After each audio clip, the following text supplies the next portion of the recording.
সায়রা ছিল একদম তরুণী আর মোহনীয় একটি মেয়ে। গভীর রাতের নীরবতায় সে চুপচাপ নিজের ঘর থেকে বেরিয়ে পড়ল।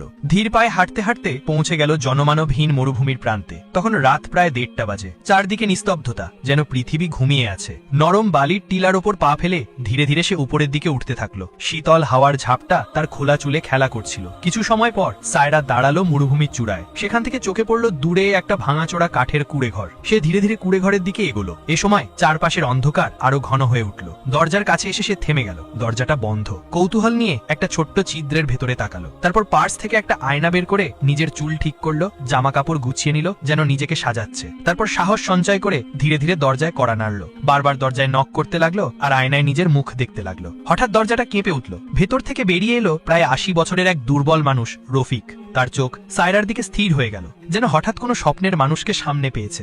সায়রা নরম হাসি ছড়িয়ে এগিয়ে গিয়ে বলল, আমি আসলে বন্ধুদের সাথে বেড়াতে বেরিয়েছিলাম, কিন্তু তারা আমাকে ভুলে রেখে চলে গেছে। তুমি কি আজ রাত আমাকে তোমার কুড়ে ঘরে আশ্রয় দেবে? রফিক কিছুক্ষণ চুপ করে দাঁড়িয়ে রইল। তারপর আস্তে আস্তে তার মুখে রহস্যময় এক হাসি ফুটে উঠল। চোখে ঝিলিক নিয়ে সে সায়রার চারপাশে ঘুরে তাকালো, মাথা থেকে পায়ের পাতা পর্যন্ত। সায়রা হেসে বলল, কি এত দেখছো? রফিক তার পেছনে এসে দাঁড়ালো। তখন সায়রা ঘুরে জিজ্ঞেস করলো, তাহলে কি সিদ্ধান্ত নিলে? আজ রাতে আমি এখানে থাকতে পারবো তো? এই প্রশ্ন শুনে রফিক উত্তেজিত কণ্ঠে বলল, অবশ্যই, এসো, ভেতরে চলে এসো।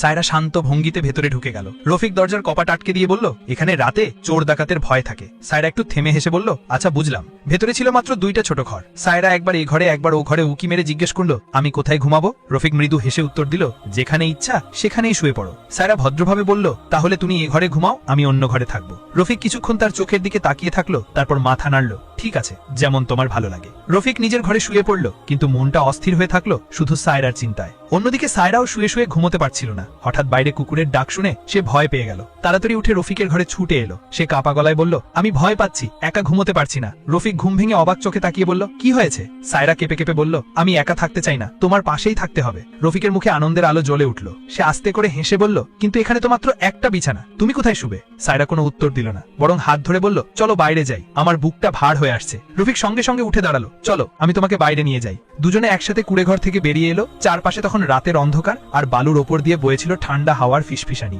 রাতের নিস্তব্ধতায় সায়রার রফিক দুজনেই কুড়ে ঘরের বাইরে দাঁড়িয়েছিল। চারদিকে অন্ধকার নেমে এসেছে, শুধু দূরে কোথাও কোথাও হাওয়ার শব্দ শোনা যাচ্ছিল। তারা ধীরে ধীরে হাঁটতে হাঁটতে একসাথে মরুভূমির বালুর দিকে এগিয়ে গেল। কিছুক্ষণ পর সায়রা থেমে রফিকের চোখের দিকে তাকিয়ে মৃদু হাসি দিয়ে বলল, দেখো তো আমি তোমার কাছে কেমন লাগছি, সত্যি করে বলবে। রফিক কিছুক্ষণ স্তব্ধ হয়ে রইল, তারপর গভীর নিঃশ্বাস ফেলে নরম স্বরে বলল, তুমি খুব সুন্দর, যেন রাতের অন্ধকারে জ্বলা কোনো আলোর মতো। সায়রা লাজুক ভঙ্গিতে নিচের দিকে তাকালো, তারপর আবার হাসলো। রফিকের চোখে তখন অদ্ভুত এক মুগ্ধতা ভাসছিল। হঠাৎ সে উত্তেজনায় সায়রার বাহুতে হাত রাখলো এবং বলল, চলো ভেতরে ফিরে যাই, তুমি এত সুন্দর যে আমার চোখ সরাতে পারছি না। সায়রা কিছু না বলে শুধু মুচকি হেসে রইল। দুজনে আবার কুড়ে ঘরের দিকে ফিরতে শুরু করলো, কিন্তু হঠাৎ রফিক থেমে গেল। তার চোখে সন্দেহের ছাপ ফুটে উঠল। গম্ভীর কণ্ঠে বলল, বলো তো তুমি আসলে কে? এত রাতের বেলা এমন নির্জন জায়গায় হঠাৎ তুমি এলে কিভাবে? সায়রা বিন্দুমাত্র বিচলিত না হয়ে কোমল সুরে উত্তর দিল, আমি তো তোমাকে আগেই বলেছি, আমার সঙ্গীরা আমাকে ফেলে চলে গেছে, আমি একা পড়ে গেছি, তুমি কেন এমন সন্দেহ করছো? রফিক কিছুক্ষণ তাকিয়ে থাকলো তার দিকে, তারপর মুখ নরম হলো, মাথা নেড়ে ধীরে ধীরে বলল, ঠিক আছে, যদি তাই হয় তাহলে চলো আবার ভেতরে যাই, রাত তো অনেক হয়েছে। সায়রা হেসে ফেলল আর বলল, এমন তাড়াহুড়ো করছো কেন? আগে না হয় একটু মরুভূমি ঘুরে আসি। রফিক এবার হেসে বলল, তাহলে চলো, যেমনটা তুমি চাইছো।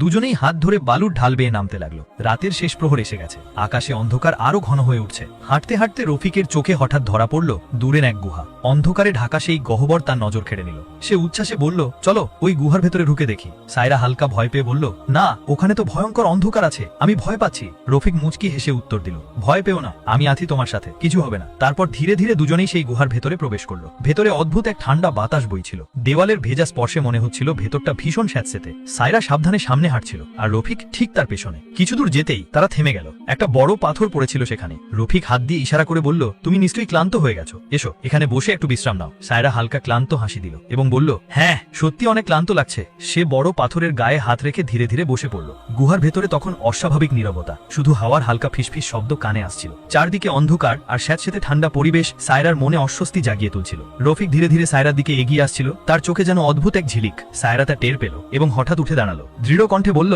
চলো আমরা ফিরে যাই, এই জায়গাটা আমার মোটেই ভালো লাগছে না। রফিক মুখে হালকা হাসি নিয়ে উত্তর দিল, ঠিক আছে, যদি না চাও তাহলে চলো। দুজনেই ধীরে ধীরে গুহা থেকে বেরিয়ে এলো। বাইরে তখন রাত গভীর হয়ে গেছে, ঠান্ডা হাওয়া আরো তীব্র হয়ে বইছিল। মরুভূমির নীরব নীরবতা যেন তাদের চারপাশকে আরো ভারী করে তুলছিল। কুড়ে ঘরের সামনে এসে সায়রা থেমে নিজের জামা কাপড় ঝাড়তে লাগলো। বিরক্ত গলায় বলল, মনে হচ্ছে বালিতে কিছু আটকে গেছে। রফিক কাছে এসে কৌতূহলী ভঙ্গিতে বলল, কি হয়েছে দেখি তো। সায়রা মুচকি হেসে উত্তর দিল, না না কিছু না, তুমি এখানেই দাঁড়াও, আমি ভিতরে গিয়ে ঠিক করে আসি। সে ভিতরে ঢুকে দরজার কপাট লাগিয়ে দিল। কুড়ে ঘরের ভেতরে চারদিকে তাকালো, যেন কিছু খুঁজছে। কিছুক্ষণ পর মুখে এক চড়া হাসি নিয়ে আবার বাইরে বেরিয়ে এলো। রফিক তখনও দরজার কাছে দাঁড়িয়ে। সে জিজ্ঞেস করলো, কি হলো, এত দেরি করলে কেন? সায়রা হালকা খিলখিল করে হেসে বলল, কিছু না, আসলে এই জামাগুলো আমার একটু টাইট লাগছে, তোমার কাছে যদি কোনো মহিলাদের পুরনো পোশাক থাকে দিতে পারবে? রফিক বিস্মিত হয়ে বড় বড় চোখে তাকালো। আমার কাছে মেয়েদের পোশাক কোথা থেকে আসবে? তুমি আসলে কে?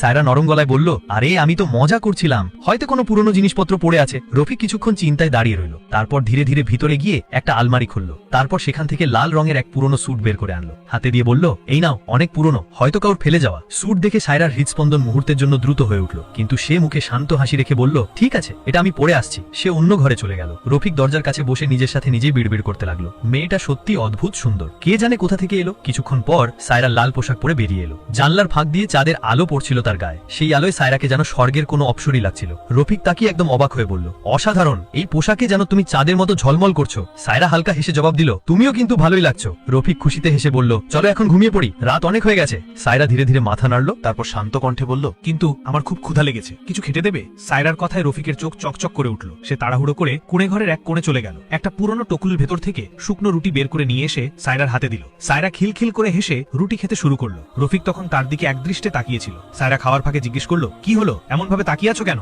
রফিক নিচু গলায় ধীরে ধীরে বলল, তুমি এখন এত সুন্দর লাগছো যে চোখ সরানোই কঠিন, মনে হচ্ছে আর অপেক্ষা করতে পারছি না। সায়রা মজার ছলে ভুরু উঁচু করে বলল, কেন, আগে কখনো কোনো মেয়েকে দেখোনি নাকি? রফিক হালকা হেসে উত্তর দিল, কোথায় দেখবো, এত বছর ধরে আমি এখানে একা থাকি।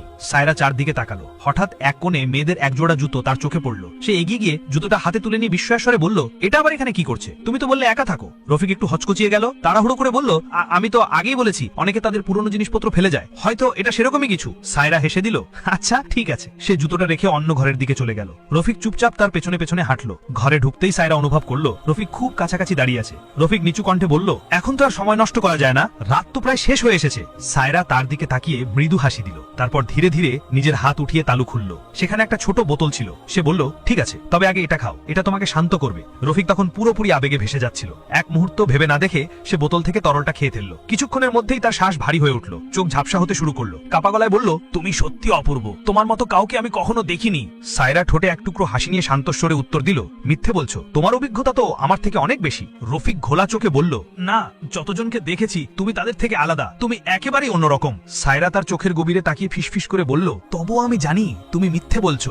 রফিকের গলায় তখন কাঁপন, পা দুর্বল হয়ে আসছিল। ঠিক সেই মুহূর্তে সায়রা ধীরে ধীরে দেয়ালের দিকে এগোলো। আস্তে আস্তে হাত বাড়িয়ে তুলে নিল সেই বস্তুটা যেটা কিছুক্ষণ আগে নিজের পার্স থেকে বের করে রেখে দিয়েছিল। সেটা ছিল একটি ছোট্ট গোপন ক্যামেরা। ক্যামেরা লাল আলো জলজল করে জানিয়ে দিচ্ছিল সবকিছু রেকর্ড হয়ে গেছে। সায়রা হঠাৎ ঘুরে দাঁড়িয়ে রফিকের মুখে এক জোরালো চড় বসিয়ে দিল। গম্ভীর কণ্ঠে বলল, আমি পুলিশ অফিসার, তোমার অপরাধ নিয়ে বহু অভিযোগ ছিল, নিরীহ মেয়েদের ফাঁদে ফেলে সর্বনাশ করছো তুমি। তাই এই পুরো পরিকল্পনা করেছি যাতে তুমি নিজেই তোমার অপরাধ স্বীকার করো। এখন আর অস্বীকার করার সুযোগ নেই। কথা শেষ হতে না হতেই দরজা ভেঙে ভেতরে ঢুকে পড়লো কমান্ডো দল। মুহূর্তের মধ্যে রফিককে মাটিতে ফেলে দিল, শক্ত করে হাত কড়া পরিয়ে দিল। সে স্তব্ধ চোখে সায়রার দিকে তাকিয়ে থাকলো, যেন বুঝতেই পারছে না সবকিছু এত তাড়াতাড়ি ভেঙে গেল কিভাবে। সায়রা ঠান্ডা গলায় বলল, তোমার খেলা শেষ, তোমার মুখোশ এখন সবার সামনে খুলে গেছে। কয়েকদিনের মধ্যেই তাকে আদালতে তোলা হলো। ভিডিও আর অডিও প্রমাণ আদালতের টেবিলে রাখা হলো। প্রতিটি মুহূর্ত তার অপরাধ প্রমাণ করলো, আর কোনো অজুহাত কাজে লাগলো না। বিচারকের রায় গম্ভীর কণ্ঠে ঘোষিত হলো, তুমি দোষী, তোমাকে কঠোর শাস্তি ভোগ করতেই হবে। রফিক মাথা নিচু করে চুপচাপ দাঁড়িয়ে রইল। তার চোখে তখন ভয়, লজ্জা আর অনুশোচনা। এভাবেই ধরা পড়লো ছদ্মবেশে লোকানো সেই দানব। আর সায়রা তার সাহস আর বুদ্ধিমত্তা দিয়ে প্রমাণ করলো